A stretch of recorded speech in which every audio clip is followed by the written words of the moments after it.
She had no name, only a number. She was not born with a name. She was given a number F3912. That was all the slave traders called her. She had no idea what a family was or what love meant. All she knew was fear, cold metal floors, and the sound of chains. She was one of many taken from her home planet, raised in darkness, and trained to obey. The only time she was touched was to be hurt. The only words spoken to her were orders or threats.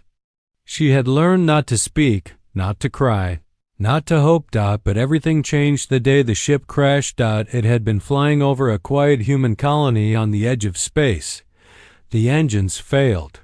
The fire spread.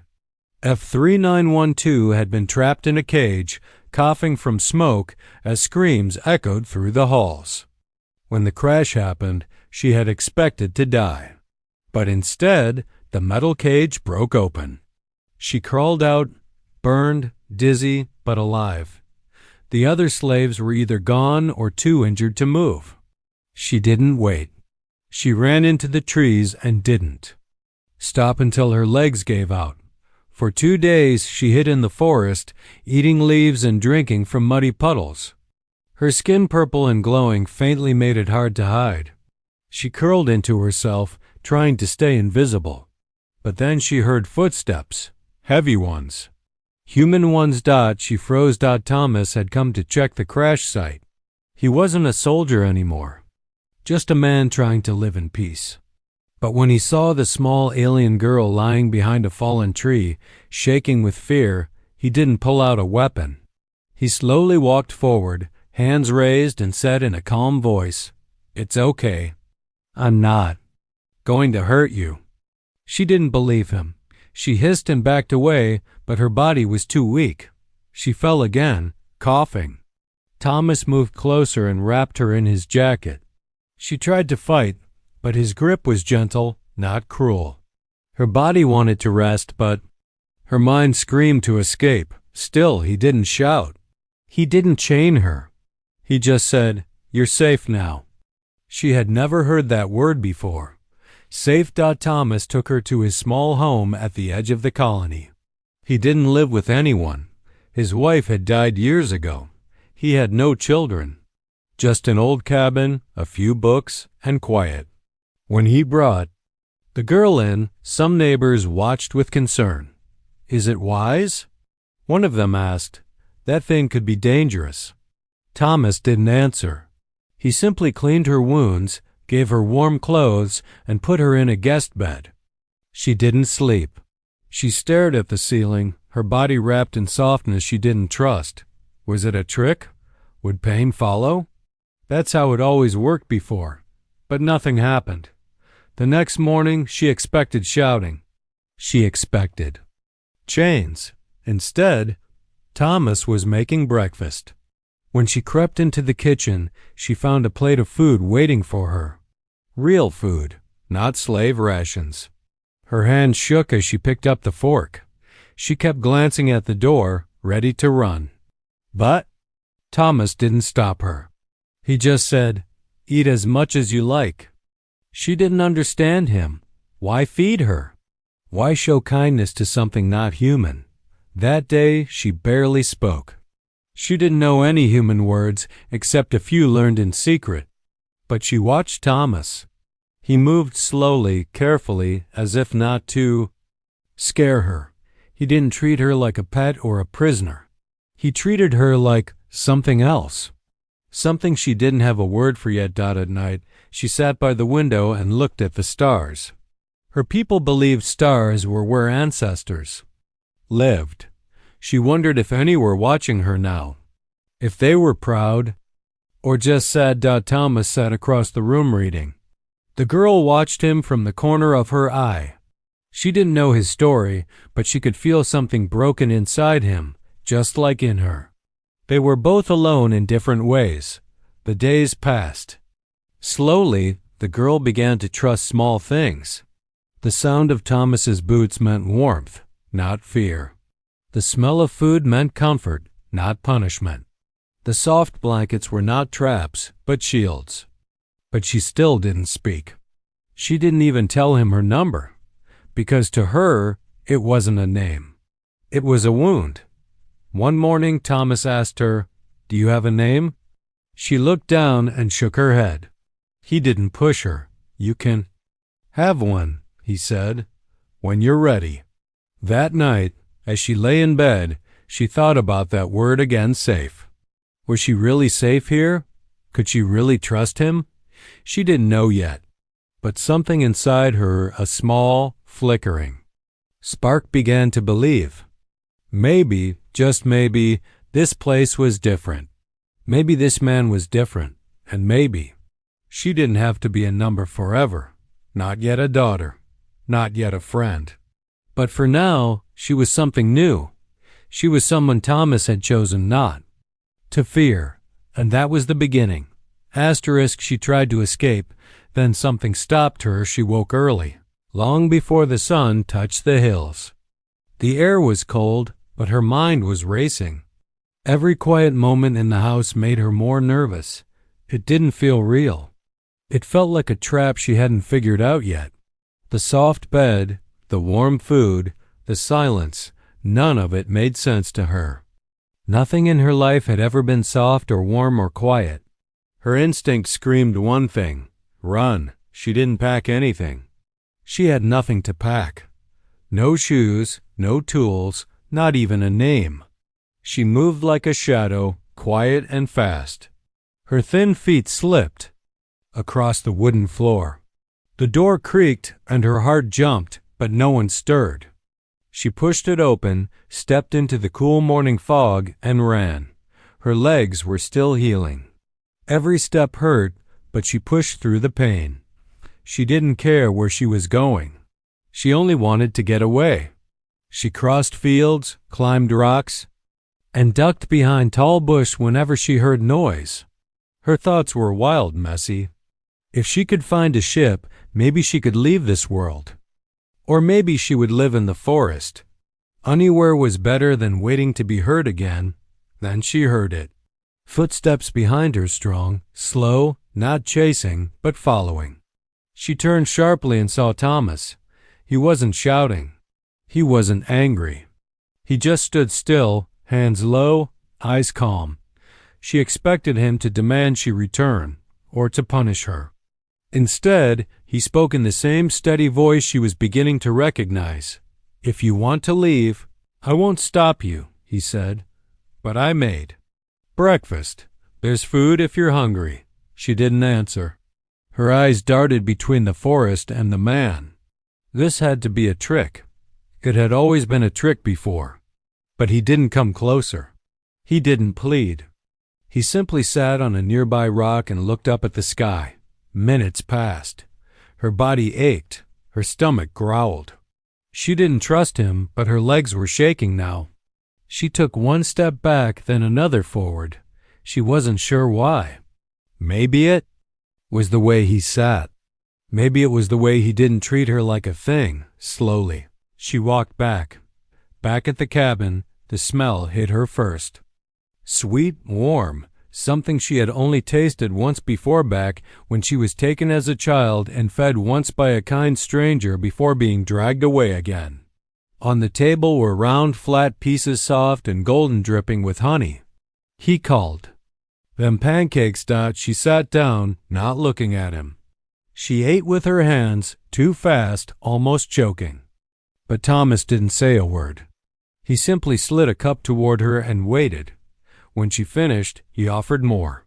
She didn't speak, but her eyes looked less hard now. That afternoon, she stayed close but didn't speak. Thomas worked quietly, fixing a fence near the edge of the property. She watched him from behind a tree. Something about the way he moved confused her. He was strong, clearly trained, but he never used that strength to scare her. She found a small piece of rope near the barn and kept it with her. Not to tie anything, just to hold. It reminded her of the past and somehow gave her control over it. She didn't know why. Later, she saw something strange. A bird with a broken wing had fallen near the fence. She expected Thomas to ignore it. Instead, he picked it up gently and wrapped it in cloth. He placed it in a small box with food and water. He didn't say much, just checked on it every hour. She kept glancing at the box. The bird didn't cry or panic. It just rested, that night. She lay in bed, eyes wide. The blankets were heavy, warm, too soft to believe. She stared at the ceiling, trying to understand what this place was. No chains, no orders, just quiet. But the quiet was strange. It wasn't empty, it was full. Full of something she didn't know the name for. In the dark, she whispered. One word to herself, not in human language. A word from her people that meant strange safety. Not quite safe, not quite dangerous. Something new, something terrifying. She didn't know it yet, but her life had already changed. Not because she had food, not because of the house, but because someone had looked at her and seen something more than a number. He had seen a person, and that feeling, though small, had taken root in her chest. Like a seed just waiting for warmth. She still didn't trust him, but for the first time, she wasn't sure if she wanted to run again. Asterisk, when she fell sick, he did something no one ever did. She had begun to grow comfortable. Not safe, not fully, but something close. Days passed in quiet rhythm. She watched the trees move outside the window. She learned the sounds of morning pans scraping the stove, the kettle steaming, Thomas humming an old song she didn't know. She still didn't speak much, but she listened. She studied everything. Her body had stopped flinching. Her breath came easier. Her eyes stopped darting at every creak. But healing comes slowly and trust even slower. One afternoon, after helping move boxes in the shed, her hands started shaking. Her head felt hot, but her skin was cold. She didn't say anything. She had learned long ago that weakness brought punishment. So she stayed quiet, hiding her pain, but it grew worse. Her legs stopped responding, her vision blurred, and before she could take another step, she collapsed. Thomas found her on the ground, her eyes half open, her breathing uneven. Panic hit him like a wave. He had no idea what was wrong. She was alien, he couldn't guess what her body needed. He called the local med post, but they refused to send. Help. Unknown species. Too risky, they said. That didn't stop him. He wrapped her in a blanket, lifted her into his arms, and ran. His boots pounded the dirt road all the way to the central colony. She felt light, too light, like something fading. He didn't stop to rest, didn't wait in line. He burst into the medical bay and shouted for anyone who would listen. She needs help. I don't care what species she is. The doctors stared. Some stepped back. But one human nurse, a woman named Mia, stepped forward and took the girl from his arms. The scans showed a problem with her blood. Something in the earth-grown food wasn't working with her alien biology. Her organs were reacting, her cells failing to absorb the nutrients. It wasn't poison, but it was slow damage. If Thomas hadn't brought her in when he did, she wouldn't have survived the night. They hooked her to fluids. They worked fast, using universal neutralizers to calm her system. Thomas never left the room. He sat beside her bed, hands on his knees, eyes locked on her face. Hours passed. His stomach growled. He didn't care. His back ached. He didn't care. The machines beeped, the lights blinked, and still he stayed. She opened her eyes once. Just for a second. She saw him. Saw the fear in his face, saw the way his hands trembled. He wasn't angry. He wasn't disappointed. He looked like a man ready to lose someone he loved. In her old life, no one would have noticed if she died. Here, someone fought for her. When she finally woke fully, her throat was dry. She couldn't speak, but her eyes found Thomas. He was asleep in the chair, arms crossed, head low. The room was quiet. A soft light filled the air. Machines hummed around her. She felt weak but safe. For the first time in her life, She felt the weight of someone else's worry. It wasn't a burden. It was something beautiful. Her voice was hoarse when she whispered in her own language, a word she hadn't used in years, a question she never dared ask. It meant, why would you fight for something broken? She didn't think he understood, but he stirred, sat up slowly, and looked at her. His tired eyes met hers. You're not broken, he said, as if he had heard her thoughts. You just never had a chance to be whole. She closed her eyes. Something warm pressed behind her ribs, a feeling she didn't have a word for in any language. That night they moved her back to his home, slowly, gently. She was still weak, but she didn't want to be anywhere else. He helped her walk. He brought her water. He made her broth and sat by her side as she sipped it. She had been cared for before in cold ways by machines or duty. But this was different. This was someone choosing to stay. Someone who didn't owe her anything. Someone who had risked everything just to keep her breathing. The next morning, she did something strange. She reached out and held his hand, just for a moment. And in that small gesture, she said what she couldn't with words. Thank you. Asterisk a visitor came looking for her, but he said, she's my family now. The calm days didn't last. Peace rarely does for those who have known pain. Word had spread quietly through the colony. Not everyone said it out loud, but they all knew Thomas had taken in an alien girl. Some called it kindness. Others called it foolish, but most didn't say anything at all. They just watched, whispered, waited. Then one day, a strange craft landed near the edge of town. It wasn't a human ship. Its design was sharp, smooth, and cold-looking. Out of it stepped two figures in silver armor, tall and quiet, their eyes hidden behind dark glass. They moved with purpose, speaking to no one, scanning everything. Thomas was chopping wood when they found him. We're looking for property, one of them said flatly. Escaped from a crash, female, biosignature, Series 3912. Thomas paused. His hand tightened on the axe handle. She's not property, he said. The officials tilted their heads, unreadable behind their helmets. She's genetically marked. That makes her registered inventory. We're here to collect. She's not going anywhere, Thomas replied. You'll have to go through me. Inside the cabin, the girl stood frozen. She had heard everything. That number 3912 stabbed her like ice. The word property echoed in her ears. Her fingers curled into fists, and her legs shook, not from fear, but from something stronger. She wanted to run, but part of her wanted to stay, to fight, to believe. She stepped outside. Her bare feet touched the earth, her shoulders thin, but held firm. She stood beside Thomas, not behind him.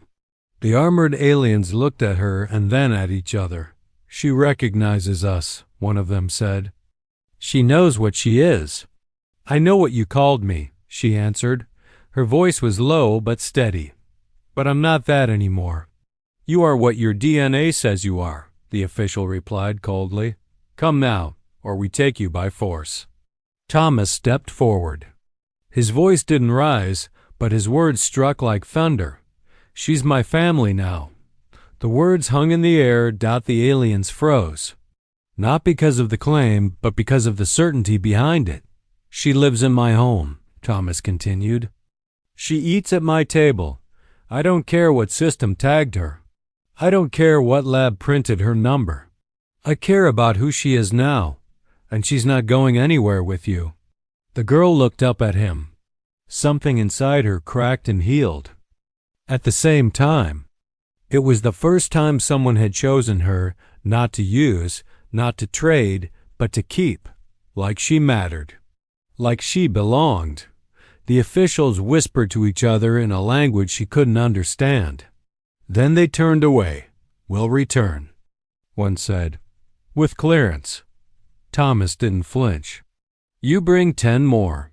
You still won't take her. The ship rose and disappeared into the sky. For a long moment, there was silence. The girl looked at Thomas. She didn't speak. She didn't need to. Her eyes were wet, but not from fear. She had been called many things in her life experiment. Tool, number. Now. Someone had called her family. And that one word felt heavier, deeper, and more powerful than anything she'd ever known. Asterisk, she protected him for the first time. The wind had changed. Ever since the officials came, the air around the cabin felt heavier. The girl stayed close to the house now, barely leaving Thomas's side.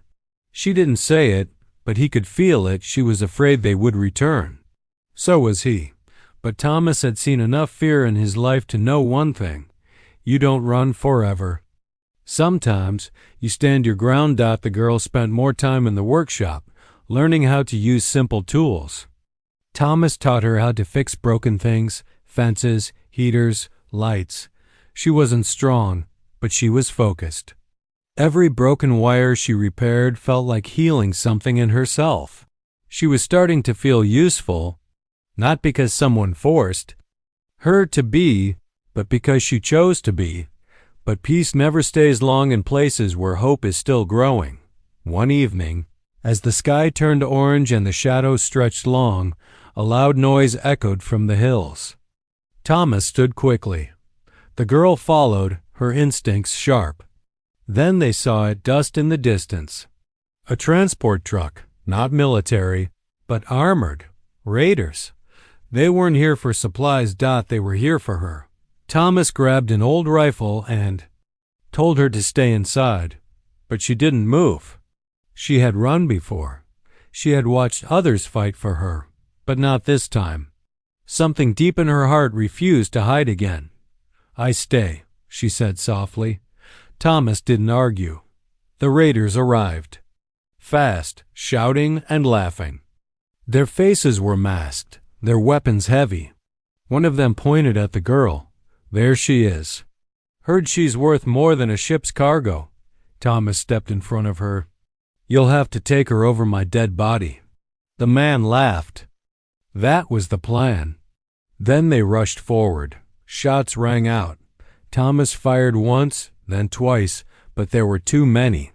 He stumbled backward, outnumbered, pinned behind cover.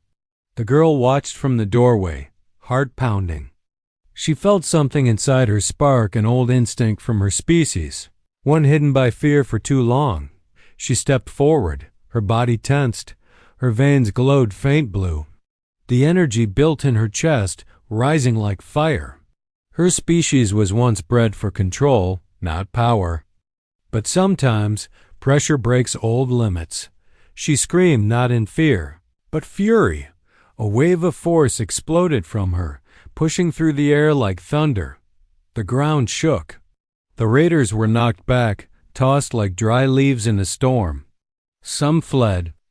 Others lay stunned, weapons broken. Thomas turned, eyes wide. The girl stood there, panting, eyes glowing, arms shaking. Her legs gave out, and she dropped to her knees. He ran to her.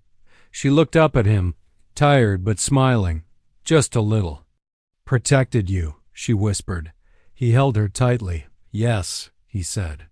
"You did." That night, they sat by the fire, silent but full of understanding. She had never protected anyone before. She didn't know how. But love, real love, teaches even the broken how to fight for someone.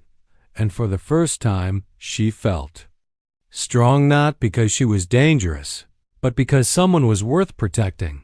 Asterisk, she asked him one question that broke him. Days after the raid were strangely quiet. The girl spent most of her time near Thomas, helping him repair the broken fence and gather supplies. Her energy had faded after the power surge, but she didn't complain. She moved slower now, but with more confidence, like someone who finally knew she had a place. Thomas noticed the change in her. She smiled more. She hummed while cooking. She even tried reading the labels on food jars. She was learning, growing. But something still lingered in her eyes, a question. He didn't ask. He knew it would come on its own. One night, the stars were unusually bright. The two of them sat on the porch, a blanket around their shoulders, a warm drink in hand. The silence between them wasn't heavy anymore. It was peaceful. The girl looked up at the sky for a long time, as if waiting for an answer from a world that never spoke. Then she turned to Thomas. Her voice was quiet, careful. "Am I your daughter?" Thomas didn't move. The words hit harder than he expected. Not because she said them, but because he hadn't let himself think about them before. His chest tightened. His breath slowed. He hadn't heard that word in years. He once had a daughter, bright-eyed, full of laughter. She was taken from him during a border conflict on Earth. Too young, too innocent, too quickly. After she died, he stopped living. He moved far from the world, far from people, far from pain, and yet, here was this alien girl, scared, stubborn, fierce, and kind, looking up at him with hope in her eyes.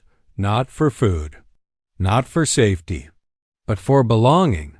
He turned his face away. For a moment, wiping something from his cheek, she waited. Finally, he looked back at her. "You are now," he said softly. She didn't say anything right away. She didn't need to. She leaned her head on his shoulder, and for a long while, they just watched the stars. That night, she didn't sleep in the guest room. She placed her small sleeping mat near his chair by the fireplace, like a child who wanted to be close, not out of fear, but because it felt right. Thomas didn't stop her. In the soft glow of the fire, something powerful settled between them.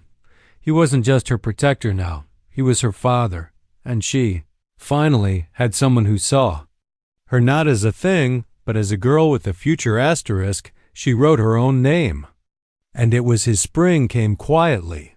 The snow melted from the mountains, and the colony prepared for its annual registration season, when every resident confirmed their identity and status in the system.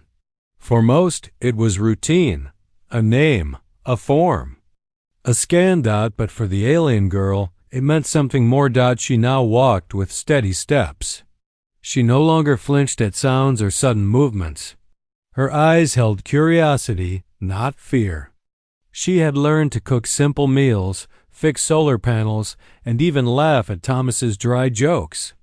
The neighbors who once watched her with suspicion now nodded at her in passing. A few even smiled. Still, there was one thing she hadn't done. She had never chosen a name. Until today. At the central hall, the registrar handed her a form. She held the pen awkwardly, her fingers still unused to writing. Her heart pounded. Names had always been given to her. Numbers, codes, labels. Never a choice, never a voice. But now, she had one. She looked over at Thomas, who stood at a distance, waiting silently. He didn't speak. He didn't guide her hand. He just waited. The girl looked down at the form. In the space marked given name, she wrote, "Lena." It wasn't from her old language. It wasn't something Thomas had said.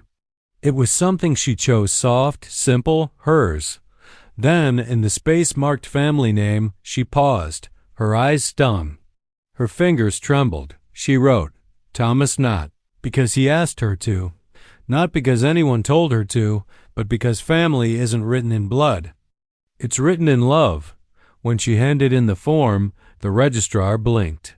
"Lena Thomas?" The girl nodded. Her voice was calm and sure. "He's my family. I belong to him, and he belongs to me." Later, as they walked home, Thomas glanced at her and smiled. "You picked a good name," she grinned back. "So did you." From that day forward, she was no longer 3912. She was Lena Thomas' daughter, friend, family. And in the warm glow of the setting sun, with the earth beneath her feet and a future finally her own, Lena knew something deep in her soul. She was home.